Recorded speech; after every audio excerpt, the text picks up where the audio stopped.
नमस्कार. पतंजली योगसूत्राच्या विवरणामध्ये सर्वांचं स्वागत आहे.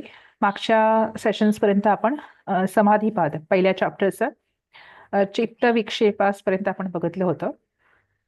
आज आपण त्याच्या पुढे बघणार आहोत.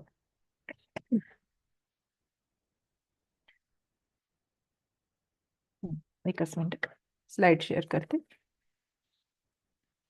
हा, एक छोटासा रिकॅप घेऊया आपण की चित्त विक्षेपास पतंजलींनी वर्णन केलेले आहेत आपल्या पतंजली सूत्रामध्ये की व्याधी स्थान संशय प्रमादालस्य अविरती भ्रांती दर्शना लब्ध भूमिकत्वानि अन भूमिकत्वान अवस्थित तत्वानि चित्त विक्षेपाः ते अंतरायाः असं त्यांनी म्हटलं आहे.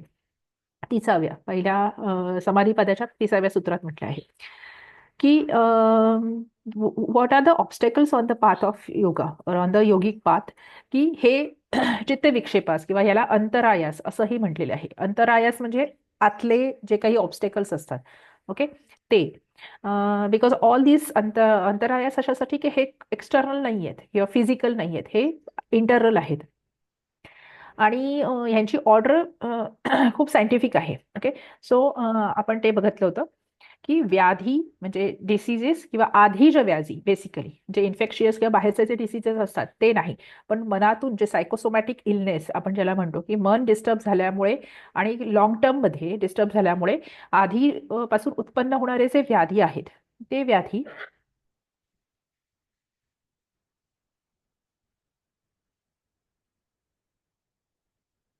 व्याधी आहेत. ओके, स्त्यान म्हणजे फोकस न राहणे. ओके, हे आपण मागच्या वेळेला बघितलं होतं. किंवा सारखं सारखं मन डिस्टर्ब होणे किंवा इंटरेस्ट लूज होणे, त्याला स्त्यान अवस्था मनाची असं म्हणतात. संशय, आणि त्यामुळे कुठल्याही विषयावर आपण जिथे फोकस करत असू तिथे संशय उत्पन्न होतो, डाऊट क्रिएट होतात. प्रमाद, मग त्याच्यामध्ये मिस्टेक्स होतात किंवा आपण त्या गोष्टी निग्लेक्ट करतो, आपण काही गोष्टी मिस करतो, प्रॉपर कन्सेप्शन किंवा प्रॉपर नॉलेज आपल्याला होत नाही. आलस्य म्हणजे लेझिनेस. अविराती, अविरती म्हणजे तो मनुष्य स्टबर्न होतो किंवा एक प्रकारचा त्याला एक काठिण्य प्राप्त होतो की तो काही ऍक्सेप्ट करायला तयार नसतो मानसिकरित्या. भ्रांती दर्शन म्हणजे काही रॉंग परसेप्शन्स आपल्याला होऊ शकतात, आपण चुकीच्या गोष्टी समजून घेऊ शकतो किंवा ओव्हर रीड करतो, कधी कधी चुकीच्या पद्धतीने समजून घेतो, काही इल्युजन्स होऊ शकतात. ओके, भ्रांती दर्शन. अलब्धभूमिकत्वानी म्हणजे पुअर कॉन्सन्ट्रेशन आणि फाउंडेशन, आणि अनवस्थितत्व म्हणजे इन्स्टॅबिलिटी. हे सगळे अंतरायास किंवा चित्त विक्षेपास त्यांनी सांगितलेले आहेत. आता ह्यांची लक्षणं काय आहेत, म्हणजे हे अंतरायस आहेत ना, हे आतली स्थिती आहे, मनाच्या आतल्या अडथळे आहेत हे. मग हे बाहेर कसे दिसतात आपल्याला किंवा बाह्य स्वरूपावरनं कसं जाणून घेऊ शकतो, तर त्यांना विक्षेप सहभुवा म्हटलेलं आहे. These are the symptoms of chitta vikshepa, म्हणजे चित्तामध्ये जर विक्षेप असतील किंवा अंतरायस असतील तर ही बाहेर ही लक्षणं आपल्याला दिसतात. दुःख, दौर्मनस्य अंगमे जयत्व, श्वास प्रश्वास विक्षेप सहभुहा. विक्षेप सहभुवा म्हणजे त्याला अकंपनी करणारे हे सिम्पटम्स आहेत, म्हणून विक्षेप सहभुवा असं म्हटलेलं आहे. त्या कुठले कुठले आहेत ते 5 प्रकारचे आहेत. दुःख, दुःख म्हणजे पेन कुठल्याही प्रकारचं. प्रतिकूल वेदना इति दुःखम म्हणजे कुठल्याही प्रकारची प्रतिकूल वेदना, आपल्याला जी अनुकूल वाटत नाही ती प्रतिकूल वेदना. व्हिडिओ सगळ्यांनी ऑफ ठेवायचे आहेत, व्हिडिओ आणि ऑडिओ सगळ्यांनी ऑफ ठेवायचे आहेत. धन्यवाद. दुःख, कुठल्याही प्रकारचं दुःख, मग ते आध्यात्मिक दुःख म्हणजे आपल्या स्वतःच्याच आत्म्याकडून आलेलं दुःख असू शकतं, आधी असू शकतं. आधी म्हणजे आपल्या आजूबाजूला जी काही माणसं आहेत किंवा आपण ज्या परिवारामध्ये राहतो, आपण समाजामध्ये राहतो, त्यांनी निर्माण केलेली दुःख असू शकतात किंवा अधिदैविक दुःख असू शकतात. म्हणजे अधिदैविक म्हणजे कॉस्मिक एनर्जीजनी क्रिएट केलेली, म्हणजे फ्लड सिच्युएशन्स येतात, भूकंप होतात किंवा अशा कुठल्याही प्रकारचे जे एक्सटर्नल कॅलॅमिटीज आपण ज्याला म्हणतो ही दुःख, ही लक्षाची लक्षणं आहेत. दौर्मनस्य, मनाचा वीकनेस किंवा मनाचा काय म्हणू आपण हे मी एकच मिनिट.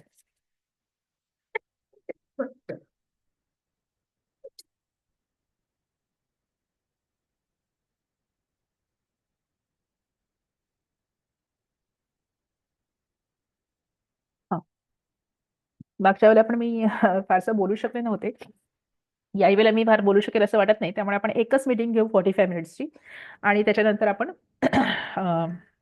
नाही घेऊ शकणार, म्हणजे काही तब्येत थोडी ठीक नाही. आपण 45 मिनिटची एकच सेशन घेऊ आज. पुन्हा तुम्ही रिजॉईन करू नका आज. सो दौर्मनस्य, दौर्मन्य म्हणजे मनाचा वीकनेस. अंगमेजयत्व, अंगमेजयत्व म्हणजे ट्रेमर्स किंवा शेकिंग, हातपाय म्हणजे हातपायांना कंप सुटणे, किंवा मनाची अवस्था जेव्हा आपली चांगली नसते त्यावेळेला आपला हातपाय कापत असतात. श्वास प्रश्वास, ऍबनॉर्मल इनहेलेशन आणि ऍबनॉर्मल एक्सलेशन. ओके, सो हे आपण मागच्या वेळेला बघितलं होतं. इथपर्यंत थोडंसं मॅक्सिमाइज करते.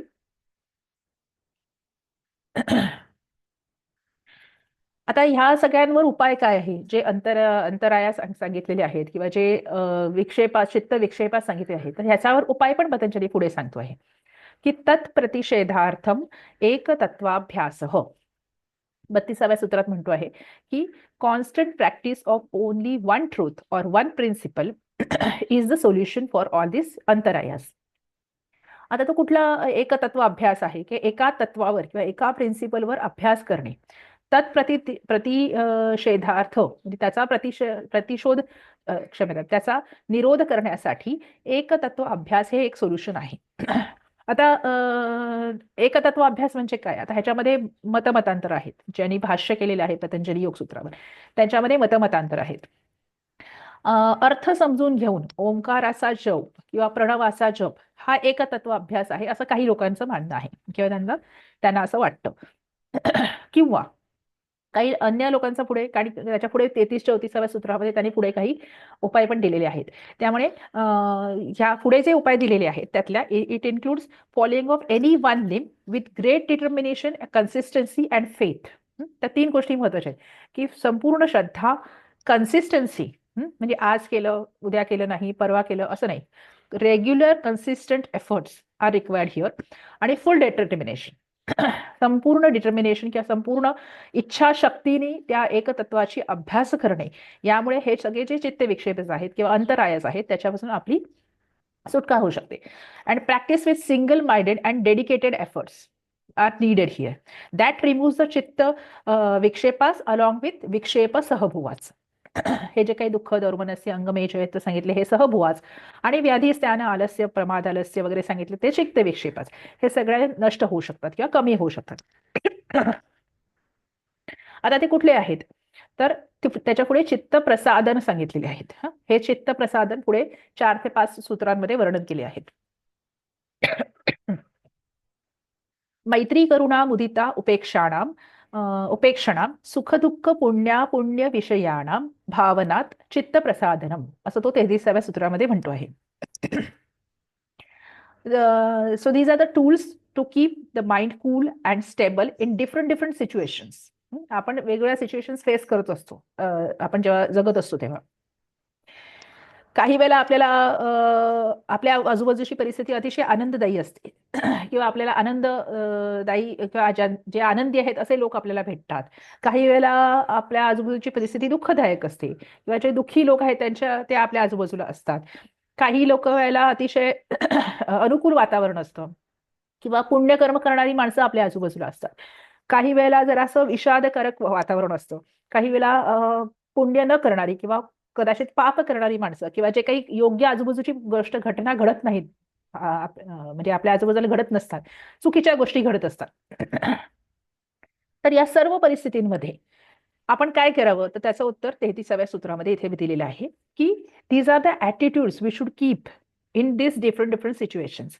कुठले? मैत्री, करुणा, मुदिता, उपेक्षाणाम सुखदुःख पुण्य विषयाणाम. म्हणजे मैत्री ठेवायची, फ्रेंडशिप ठेवायची. कुठे? द पीपल विथ हॅपीनेस, म्हणजे जी लोक सुखी आहेत किंवा त्यांना त्यांच्या गोष्टी मिळाल्या आहेत आणि they are enjoying their life किंवा ते हॅपी आहेत, अशी परिस्थिती असेल किंवा अशी माणसं आजूबाजूला असल्यावर त्यांच्याविषयी फ्रेंडशिप ठेवावी किंवा त्यांच्याशी मैत्री ठेवावी. करुणा.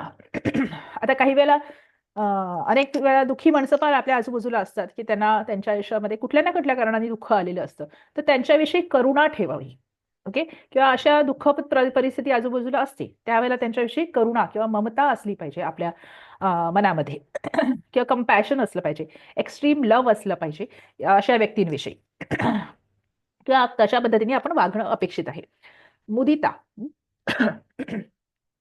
जी पुण्यकारक पुण्य चांगल्या गोष्टी घडत असतात आजूबाजूला, पुण्यमयी लोक वागत असतात, त्यांची विचारसरणी असते, अशा माणसांबरोबर मुदिता. मुदिता म्हणजे डिलाइटनेस, म्हणजे आपण त्यांना हेल्पफुल असलं पाहिजे, आपण त्याबद्दल आनंदी असलं पाहिजे. आणि उपेक्षा. जेव्हा चुकीच्या गोष्टी आजूबाजूला चाललेल्या असतात, अयोग्य कर्म माणसं करत असतात, किंवा अशा माणसांमध्ये जेव्हा आपण असतो, त्यावेळेला त्यांच्याविषयी आपण उपेक्षा बाळगावी. ओके. कारण आपण त्या जाऊन चेंज करू शकत नाही बऱ्याच वेळेला. तर त्यावेळेला आपण you should neglect those conditions as well as those people. तर असं मैत्री करुणा मुदिता उपेक्षणा सुखदुःख पुण्य विषयाणाम भावना चित्तप्रसादनम. ह्यानी काय होतं? म्हणजे अशा वेगवेगळ्या सिच्युएशन्समध्ये असे वेगळे भाव आपल्या मनामध्ये आपण जर ठेवू शकलो, तर आपलं चित्त किंवा आपलं मन हे शांत राहण्यास मदत होते. आता हे जेवढ्या प्रमाणात प्रत्येक मनुष्य ठेवू शकतो, तेवढ्या प्रमाणात त्याचं चित्तप्रसादन होतं, म्हणजे त्याला अंतरायास किंवा पुढचे जे विक्षेप सहभू आहेत त्यामध्ये तो फसत नाही.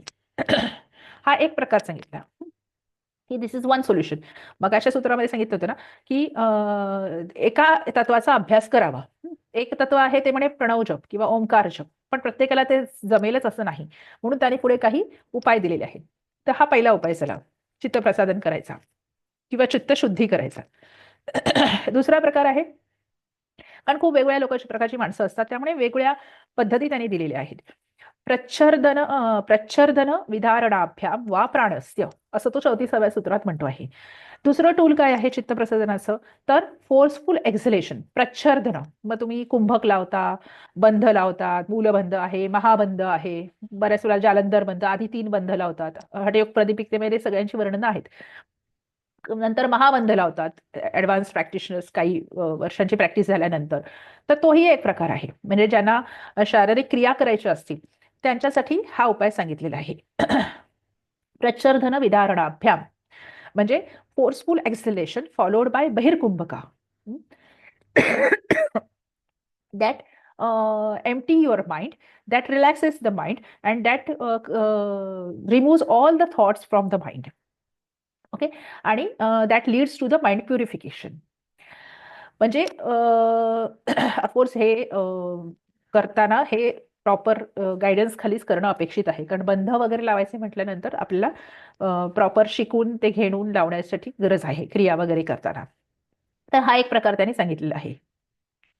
तिसरा प्रकार आहे, दुसऱ्या काही काही वृत्तीज आहेत त्या अडॉप्ट करायच्या आहेत. ओके.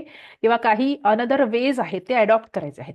तर त्यांनी म्हटलं आहे की विषयवती वा प्रवृत्ती ही उत्पन्ना मनसह स्थिती निबंधिनी. 35व्या सूत्रात म्हणतो की विषय जे आहेत, रूप रस गंध स्पर्श, हे सगळे विषय आहेत इंद्रियांचे, तर त्यांच्यावर कॉन्सन्ट्रेशन करायचं आहे. विषयवती वा प्रवृत्ती ही उत्पन्ना मनसह स्थित निबंधिनी, म्हणजे कुठलाही एक विषय घेऊन त्याच्यावर कम्प्लीट फोकस करायचा आहे. That encourage the steadiness of the mind किंवा दॅट रिमूव्ह द अंतरायास, वेगवेगळ्या प्रकारचे जे मगाशी बघितले ते. आता व्यासभाष्यामध्ये ही 2 प्रकारची प्रवृत्ती सांगितलेली आहे. म्हणजे पतंजली योगसूत्राचं जे व्यासभाष्य आहे त्याच्यामध्ये प्रवृत्ती ही 2 प्रकारची सांगितली, एक विषयवती ज्योतिषमती आणि एक विशोका ज्योतिषमती. आता ज्योतिषमती काय आहे ते थोडंसं आपण बघून घेऊ. ज्योतिषमती म्हणजे रेडियंट, म्हणजे आता हा अनुभवण्याचा विषय आहे.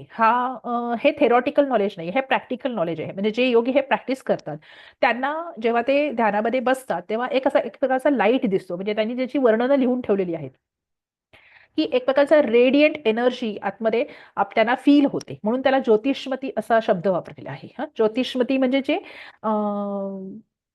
जे असं रेडियंट किंवा फ्लुरिसेंट लाईट असतो त्याला ज्योतिषमती असं म्हटलं जातं. ओके.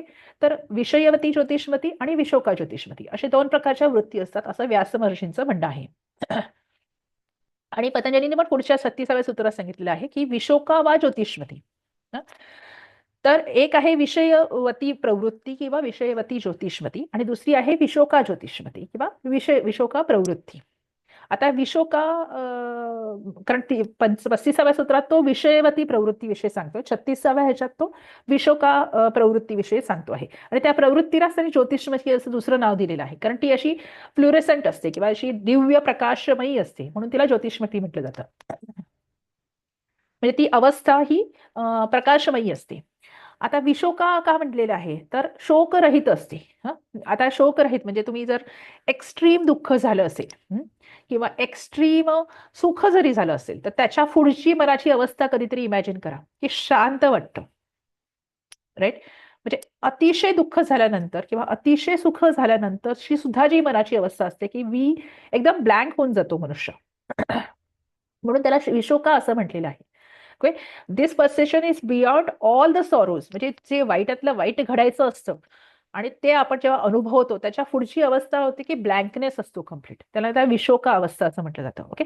आणि ह्याच्यामध्ये काय होतं की शोक हा रजस आणि तमस गुणामुळे क्रिएट होत असतो कधीही. आपल्याला त्रिगुण माहिती आहेत. शोक म्हणजे आपल्याला जेव्हा दुःख क्रिएट होतो किंवा जो शोक असतो तो रजस आणि तमस गुणामुळे असतो. पण त्या अवस्थेत पण मन फार काळ राहू शकत नाही की दुःख करून करून तरी किती दुःख करणार. एक अवस्था अशी येते की त्या दुःखाच्या पलीकडे जातो आपण आणि तिथे सत्व डॉमिनंट होतो. म्हणून त्याला विशोका असं म्हटलेलं आहे की शोक अवस्थेला पार करून गेलेली पुढची अवस्था की जिथे ब्लँकनेस असतो कम्प्लिटली. अशी विशोका अवस्था किंवा अशा प्रकारचा ब्लँकनेस जेव्हा आपण कधी ना कधी प्रत्येक माणसाने अनुभवलेला असतो. प्रत्येक माणसाच्या आयुष्यामध्ये त्याच्या त्याच्या रेफरन्सनुसार काही गोष्टी वाईट घडतात. सगळ्यात म्हणजे कदाचित माझ्या बाबतीत वाईट घडलेली गोष्ट ही तुमच्यासाठी कमी असेल किंवा जास्त असेल, पण प्रत्येकाची तुलना ही स्वतःशीच आहे, दुसऱ्याशी नाही. तर वाईटातली वाईट गोष्ट किंवा चांगल्यातली चांगली गोष्ट झाल्यानंतर जो एक ब्लँकनेस क्रिएट होतो त्याला विशोका अवस्था असं म्हणतात. ती अवस्था पण ज्योतिषमती असते. आता काही योगांनी आपली किंवा हे ज्यांनी एक्सपिरियन्स केलेलं आहे त्यांनी काही वर्णनं लिहून ठेवली आहेत की ज्योतिषमध्ये कशी असते, विशोका कशी असते. तर बेसिकली आपल्याला माहिती आहे आपल्याकडे षटचक्र आहेत. ओके. मूलाधार वगैरे, अनाहत वगैरे, स्वादिष्ठान आणि मणिपूर वगैरे. तर अनाहत चक्राच्या इथे नाडीज आणि प्राणाचं चक्र ज्यांना माहिती असेल, प्राणसंस्था, प्राणिक एनर्जी, तर तिथे डाउनलोड फोकस लोटस आहे. लोटस म्हणजे कमळ स्वरूपी असं अनाहत चक्राच्या ठिकाणी काही लोकांना अनुभवायला येतं. आणि जेव्हा तुम्ही प्रच्छर्दन म्हणजे जेव्हा बंध लावता किंवा महाबंध किंवा मूलबंध लावता, जेव्हा फोर्सफुल एक्झलेशन होतं, त्यावेळेला हे लोटस किंवा हे जे काही कमल आहे ते अपफेसिंग होतं. म्हणजे त्याचं मुख वरच्या बाजूला होतं. आणि ही अवस्था अशा वेळेला जेव्हा होतं आणि हे जे करू शकतात तिथे तो हॅपीनेस किंवा ती विशोक अवस्था क्रिएट होते. ओके. ऑफकोर्स हा साधनेचा भाग आहे, हा अनुभवाचा भाग आहे. आणि या कमळालाच काही लोकांनी ब्रह्मनाडी असं म्हटलेलं आहे. म्हणजे तुम्हाला इडा, पिंगळा, ब्रह्मनाडी वगैरे ह्याविषयी थोडंसं माहिती असेल असं आम्ही गृहीत धरून चालते की ह्या कमळालाच किंवा ह्या प्रक्रियालाच ब्रह्मनाडी, जी ब्रह्मनाडी अधोमुखी असते ती अशा प्रकारच्या या प्रॅक्टिसनी, योग साधनेने ऊर्ध्वमुखी होते. आणि त्यावेळेला ही विशोका अवस्था त्यांना फील होते किंवा त्यांना जाणवते. आणि त्यावेळेला काय होत असतं की जेव्हा त्या ब्रह्मनाडीवर जर योगी आपला कॉन्सन्ट्रेशन करत असेल तर एक सात्विक प्रकाश क्रिएट होतो. दे कॅन फील की आता जसं आपण एखादा लाईट लावतो आणि आपण त्या लाईटकडे बघितल्यानंतर आपल्याला बाहेरचा एक्सटर्नल लाईट जसा आपल्याला फील होतो तसा त्यांना इंटरनली फील होतो. म्हणून त्याला ज्योतिषमती असं म्हटलेलं आहे. आणि that creates the calmness of mind. म्हणजे त्या ज्योतिषमतीचा अनुभव आल्यानंतर मन अतिशय शांत होऊन जातं. आणि हा सेम सात्विक प्रकाश काही कालावधीनंतर किंवा काही वर्षाच्या योग साधनेनंतर आज्ञाचक्रामध्ये फील होतो त्यांना. आणि जेव्हा तिथपर्यंत योगी पोहोचत असेल तर हा सात्विक प्रकाश थ्रू आउट द बॉडी त्यांना फील होतो. म्हणजे पहिले फक्त अनाहत चक्रामध्येच फील होतो, नंतर through out the body feel होतो. आणि तो योगी त्या ज्योतिषमतीमध्ये किंवा त्या विशोका अवस्थेमध्ये रममाण होऊन जातो. आणि that creates the calmness on the coolness of the mind that removes the complete अंतरायास किंवा चित्तविक्षेपास ऑफ दॅट योगी. चौथा एक प्रकार त्यांनी सांगितला आहे किंवा सोल्युशन सांगितले आहे की म्हणजे आता हे वेगवेगळे प्रकार, हे प्रत्येकाला प्रत्येक उपाय जमेलच असं नाहीये, म्हणून वेगवेगळे सांगितले आहेत. वीतराग विषयम वा चित्तम असं 37व्या सूत्रात तो म्हणतो आहे. ओके. सॉरी. किंवा वीतराग विषय म्हणजे वेगवेगळ्या योग साधनेनी, फक्त पतंजलीच्या किंवा हठयोग प्रदीपिकेच्या नाही, अन्य आता जसं भगवद्गीतेमध्ये सांगितले आहे किंवा भक्ती योग सांगितला आहे, कर्मयोग सांगितलेला आहे, तर त्याही ह्याच्यानी जेव्हा तुम्ही राग क्रोध हे विषय जर कंट्रोलमध्ये ठेवू शकत असाल, ओके, तर किंवा ती स्किल आपल्याला आली तरी सुद्धा चित्तशुद्धी होते. That creates the stability of the mind. तर अशी अनेक योगी आपल्याकडे होऊन गेले आहेत की जे राग, क्रोध, मदमत्सर या षड्ऋतूंना कंट्रोलमध्ये ठेवू शकतात. तर तो एक प्रकार आहे. पुढचं त्यांनी एक सांगितलेलं आहे की 38व्या सूत्रामध्ये 5वा प्रकार किंवा 5वं सोल्युशन, स्वप्न निद्रा ज्ञानावलंबनम वा. हं? आता त्यांनी म्हटलं आहे की meditating on the knowledge received from dream state म्हणजे स्वप्न, आणि निद्रा, निद्रा म्हणजे सुषुप्ती असं त्याला अवस्था आहे. निद्रा म्हणजे झोप किंवा स्लीप असं नाही. सुषुप्ती अवस्था जी सगळ्यांना माहिती असेल की जागृत, स्वप्न आणि सुषुप्ती अशा 3 अवस्थेमध्ये मनुष्यचा चित्त किंवा आत्मा असतो. जेव्हा तो जागृत अवस्थेत असतो तेव्हा रजस डॉमिनंट असतो आणि तमस हिडन असतो. आणि परंतु निद्रा आणि सुषुप्ती या क्षम्यता, स्वप्न आणि सुषुप्ती या अवस्थेमध्ये तमस डॉमिनंट होतो आणि सगळ्या वृत्तीस या आतल्या साईडला फोकस असतात. म्हणजे जेव्हा आपण जागी असतो तेव्हा वृत्तीस किंवा आउटवर्ड असतात किंवा बाह्य साईडला फोकस असतात किंवा बाह्य प्रवृत्त असतात. परंतु जेव्हा स्वप्न आणि निद्रा किंवा सुषुप्ती या अवस्थेमध्ये त्या वृत्ती जर ऑलवेज इनवर्ड्स किंवा इनसाइड फोकस असतात. तर त्यावेळेला जेव्हा स्वप्न पडतात, आता स्वप्न वेगवेगळ्या प्रकारची पडतात. तर जेव्हा सात्विक स्वप्न पडत असतील आणि त्याच्यामध्ये एखादं खूप छान स्वप्न पडलेलं आहे, आपल्याला सात्विक काहीतरी छान पुण्यकर काहीतरी झालेलं आहे, तर तो जो अनुभव असतो तो बऱ्याच वेळेला काही माणसांना खूप जास्त वेळ उठल्यानंतर आठवत राहतो, 7-8 तास आठवतो, काही लोकांना 1-2 तास आठवतं. तर तो रिकॉल करून त्याच्यावर कॉन्सन्ट्रेट करायचं की त्यातून आपल्याला काय शिकायला मिळालं. आणि स्वप्न ही खूप सूचक असतात, खूप सूचक असतात. जनरली म्हणजे ड्रीम डायरी ठेवावी. म्हणजे माझं लोकांना नेहमीच हे असतं की ड्रीम डायरी तुम्ही सकाळी उठल्यानंतर लगेच लिहून काढायची स्वप्न. मग ती लक्षात राहतात. कारण एकदा आपण कामाला लागलो की मग लक्षात राहत नाही. बारक्या वेळेतले लक्षात राहत नाही. लगेच लिहून जर एखादं चांगलं स्वप्न पडत असेल, काहीतरी विशेष सूचक स्वप्न लगेच लिहून ठेवावं. कारण ते आपल्याला वाचल्यानंतर आपल्याला रिकलेक्ट होतं. ओके. सो त्या जे आपण त्याच्या ज्या मेमरीज आहेत त्या ड्रीम्सच्या किंवा जे सात्विक स्वप्न जी पडतात त्याच्या ज्या मेमरीज आहेत त्या मेमरीजवर जर तुम्ही कॉन्सन्ट्रेशन कराल किंवा त्याच्या स्मृतीवर जर पुन्हा पुन्हा मेडिटेशन केलं, that leads to that is one of the solution असं त्यांनी म्हटलेलं आहे. आता स्वप्नाचं तर ठीक आहे. स्वप्न आपल्याला समजू शकतं की काहीतरी घडत असतं, एखादी घटना घडते आणि ते आपण लक्षात ठेवून त्याच्यावर कॉन्सन्ट्रेशन करावं. पण सुषुप्ती कशी काय? कारण सुषुप्तीमध्ये आपल्याला काही कळतच नाही. पहिली गोष्ट म्हणजे सुषुप्ती म्हणजे गाढ निद्रा, की जिथे आपल्याला स्थळ काळाचं भान राहत नाही. म्हणजे आपल्याला वाटतं अरे मी आत्ताच 5 मिनिटापूर्वी झोपलो होतो. पण झोपलेला असतो मनुष्य 2-3 तास झोपलेला असतो. त्यामुळे त्याला काहीच समजत नाही. परंतु तोही एक अनुभव आहे. त्या अनुभवावर जर मेडिटेशन केलं तर चित्तप्रसादन होऊ शकतं असं पतंजलींचं म्हणणं आहे. त्यामुळे meditate on the deep sleep experience. सुषुप्ती अवस्थेचा जो एक्सपिरियन्स, कारण एक्सपिरियन्स आत्म्याने घेतलेला असतो. आपल्या म्हणजे स्मृतीला आठवत नसेल, परंतु तो अनुभव चित्ताने घेतलेला असतो. त्याच्यावर जर कॉन्सन्ट्रेशन केलं, आता हे कसं करायचं हा मला सुद्धा प्रश्न आहे. परंतु ज्या गुरूंनी किंवा ज्येष्ठ यांनी सांगितलं आहे तर ते शक्य असेल नक्कीच. सो त्याच्यावर केल्यानंतर that is one of the solution to म्हणजे फॉर द चित्तप्रसादन. किंवा आणखीन एक पुढचा ते सांगत आहे, यथा अभिमत ध्यानात वा. 39व्या सूत्रामध्ये त्यांनी म्हटलं आहे की किंवा by meditation on whatsoever thing one may like. म्हणजे एखाद्याला ज्या गोष्टींमधून सॅटिस्फॅक्शन मिळत असेल त्या गोष्टींवर तो कॉन्सन्ट्रेशन करून चित्तप्रसादन करू शकतो. आता इथे 2 प्रकारचे अर्थ आहेत. असं 39व्या सूत्राचे. यथा अभिमत ध्यानात वा. म्हणजे यथा अभिमत म्हणजे तुमच्या मताप्रमाणे. आता तुमच्या मताप्रमाणे आता मगाशी 5 सोल्युशन सांगितले. कुठले सांगितले? मैत्री, करुणा, मुदिता, उपेक्षा.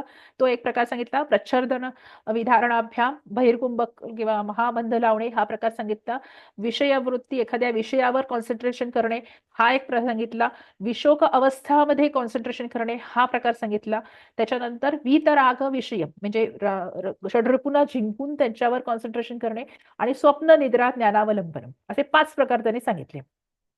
तर ह्यांच्यापैकी तुम्हाला जे योग्य वाटत असेल त्याचा तुम्ही उपाय करू शकता.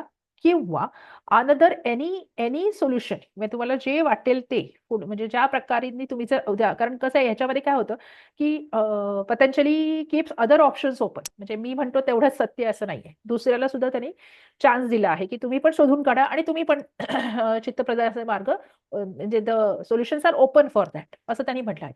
पण पहिला अर्थ घेणं जास्त योग्य आहे कारण डीज आर ट्रस्टेड आहे. ओके, गुरुनी सांगितलेले आहेत 5 जे प्रकार पहिले सांगितले ते मोर रिलायबल आहेत, त्यांनी अनुभव घेतलेला आहे. जसं मी मगाशी म्हणाले की सुषुप्तीच्या ह्याच्यावर कसं काय मेडिटेशन करायचं हे मला माहिती नाहीये, पण त्यांनी अनुभव घेऊन त्या गोष्टी लिहिलेल्या आहेत सूत्र. त्यामुळे ते मोर रिलायबल आणि मोर ट्रस्टेड आहे. आणि दुसरा जो मार्ग की इथ अदर वेज म्हणजे अन्य तुम्ही शोधून काढून तुम्ही त्या पद्धतीने चित्तप्रसादन करू शकता, असाही त्याचा अर्थ घेतला जातो. आता अशा प्रकारचं जेव्हा चित्तप्रसादन होतं, मन शुद्ध होतं, चित्त शुद्ध होतं, त्यावेळेला काय काय होतं. So what are the benefits of this stabilize mind, तर ते 40व्या सूत्रामध्ये तो म्हणतो आहे की परमाणु परम महत्तत्वांतो अस्य वशीकारः. म्हणजे अशा प्रकारचं कॉन्सन्ट्रेट स्टेबलाइज किंवा शुद्ध झालेलं चित्त चित्त काय बेनिफिट्स देतं किंवा काय आपल्याला त्याचा लाभ होतो, तर त्याचे 2 लाभ आहेत. एक म्हणजे इन्स्टंट रिझल्ट आहे किंवा इन्स्टंट लाभ काय आहे किंवा बेनिफिट काय आहे, तर चित्त शांत होतं. Calmness of the mind, coolness of the mind, stability of the mind, हे इन्स्टंट रिझल्ट आहे. लॉंग टर्म मध्ये अशा पद्धतीने जेव्हा चित्तशुद्धीची अवस्था सातत्याने त्या योगाच्या बाबतीमध्ये होत असेल, मिळत असेल त्याला, तर लॉंग टर्म मध्ये काय होतं, he can control, that person can control the परमाणू. परमाणू म्हणजे स्मॉलेस्ट थिंग आणि परम महत्त्व म्हणजे लार्जेस्ट थिंग. व्हिडिओ ऑफ ठेवायचा आहे सगळ्यांनी. परमाणू म्हणजे जी स्मॉलेस्ट म्हणजे ॲटमवर पण त्याचं प्रभुत्व येतं. त्याच्यानंतर महत्त्व म्हणजे लार्जेस्ट गोष्ट आहे, जी मोठी गोष्ट आहे जगात सगळ्यात, त्याच्यावर पण त्याचा कंट्रोल येतो. अस्य वशीकारः म्हणजे त्याचा अर्थ असा होतो की त्याला वेगवेगळ्या प्रकारच्या सिद्धी प्राप्त होतात. आता पुढे साधना पादनंतर तिसऱ्या ह्याच्यामध्ये विभूती पाद नावाचा तिसरा चॅप्टर आहे, त्याच्यामध्ये वेगवेगळे सिद्धी पतंजलींनी सांगितलेले आहेत तिसऱ्या अध्यायामध्ये, म्हणजे चॅप्टरमध्ये. तेव्हा आपण बघू लघुमा, गरिमा, अणिमा वगैरे अशा सांगितलेल्या आहे. त्याचा अर्थ काय होतो की अणूपासून ते जगातल्या सगळ्यात मोठ्या गोष्टीवर त्याचा कंट्रोल किंवा त्याचं वशीकरण तो करू शकतो. म्हणजे त्याला वेगवेगळ्या प्रकारच्या सिद्धी प्राप्त होतात. हो, so these are the benefits of the stabilize किंवा शुद्ध चित्त. आणखीन पण पुढे त्यांनी म्हटले आहेत की अशा प्रकारचे आपल्याला बेनिफिट्स मिळाल्यानंतर, चित्तशुद्धी झाल्यानंतर, दॅट लीड्स टू समाधी अवस्था. ओके, आणि कशी काय, तर 41 सूत्रामध्ये तो म्हणतो आहे की क्षीणवृत्ते हे अभिजातस्य एव मणेहे गृहीतृ ग्रहणग्राह्येषु तत्स तदंज तद तद तदजंता समापत्ती.